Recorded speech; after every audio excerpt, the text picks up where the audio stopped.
In a small village surrounded by tall green trees, there lived a poor young man named Tond. The village was full of life. Children ran on dusty paths. Women pounded yam in wooden mortars. Men returned from farms with tired shoulders and slow steps. But in the middle of all that life, Tond's own life felt small and heavy. Tond lived in a tiny mud house at the edge of the village. The roof was made of old dry grass. When the wind blew hard, the roof would shake and drop pieces of dust on his mat. When rain came, water slipped through the roof and fell on his face while he tried to sleep. Many nights, Tond would sit outside and look at the sky. "God," he would whisper softly, "I am not lazy. I work hard. Why is my life still like this?" But the sky gave no answer. Every morning before the sun rose fully, Tond carried his rope and cutlass and walked into the forest. He cut firewood, tied it into a bundle, and carried it back on his head. The wood was heavy. It pressed down on his neck. Sweat ran down his back. Still, he walked quietly. In the market, some people would greet him kindly. "Tond, you are strong," they would say. He would smile. But inside, he felt tired of being strong. One afternoon, after a very long day, Tond walked deeper into the forest than ever before. He was looking for stronger trees to cut. His stomach was empty. His head felt light. As he moved through the trees, something bright caught his eye. He stopped. Under a large tree with wide roots, something golden was shining. He slowly walked closer. There, resting on dry leaves, was a golden calabash. It was round and smooth. It looked old, yet it shone like new gold. Tond's heart began to beat loudly. He looked around. The forest was quiet. No birds. No wind. He bent down and touched it. Immediately, a deep calm voice filled the air. "Take only what you need." Tond jumped back and fell on the ground. "Who said that?" he cried. Silence. Then again, the voice spoke gently. "Take only what you need." Tond's hands shook. He was afraid. But he was also curious. Slowly, he opened the calabash. Inside, he saw gold coins. Many gold coins. They were bright and beautiful. His mouth opened wide. He reached his hand inside and felt the cool metal. He remembered the voice. He closed his eyes and thought about his leaking roof. He thought about hunger. He whispered, "I will obey." He took just a small handful of coins. He closed the calabash carefully. "Thank you," he said softly. When he reached the village and used the money to buy food and repair his roof, people were surprised. "Tond, where did you get this blessing?" the old woman next door asked. Tond only smiled gently. Days passed. Whenever he truly needed something, he returned to the forest. Each time, the voice would say the same words. "Take only what you need." And each time, Tond obeyed. His house became stronger. His clothes became cleaner.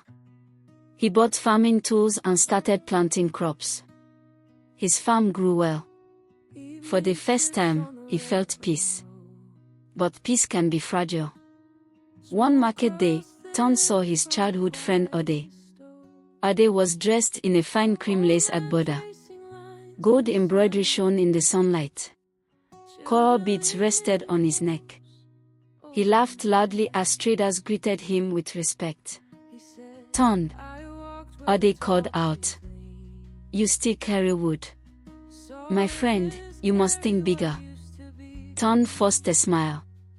That night, Tond could not sleep. He stared at his roof.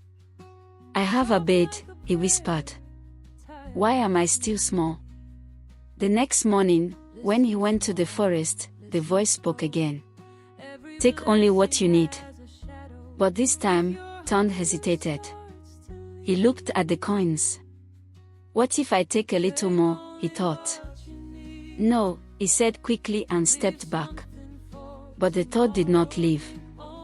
Days later, he saw new houses being built in the village. He saw children wearing new sandals. He saw women cooking with plenty of meat. Jealousy slowly entered his heart like a small snake. One evening, he stood before the golden calabash again. The voice spoke, calm and patient. Take only what you need. Ton's face tightened. I have needs, he said loudly. Big needs. He opened the calabash wider than ever before. This time, he brought a large sack. He began pouring coins into it. The coins made a heavy sound as they fell. The voice spoke again, softer now. Take only what you need. But Ton ignored it. I deserve this, he shouted. He carried the heavy sack home, smiling proudly. Soon, Ton built a large house. He bought goats, chickens, and even servants. He wore royal blue oak border with thick gold embroidery. He walked through the village like a king. People bowed. Some whispered. But Ton no longer cared. That night, as he sat alone in his big house, he began counting his coins. Suddenly, one coin in his hand turned gray. He frowned. Then the coin crumbled into dust. He froze. Another coin turned to dust. Then another. Then all the coins in the room began to lose their shine. No, he screamed. He ran outside. His goats began to fade like smoke. His house walls cracked loudly. His beautiful clothes lost their color and tore apart. Everything he had taken beyond his need turned to dust before his eyes. Within minutes, the large house was gone. The servants were gone. The goats were gone. Even the simple things he had before were gone. Ton fell to the ground and cried loudly. I am sorry, he shouted. Please forgive me. But the forest was silent.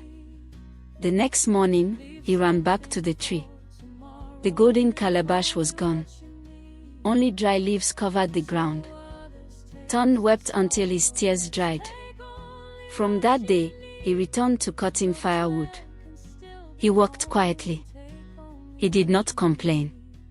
When children gathered around him at night, he would say softly, sometimes, the warning is the real gift. If you ignore it, you may lose more than gold. And he never forgot the sound of the gentle voice that once tried to save him.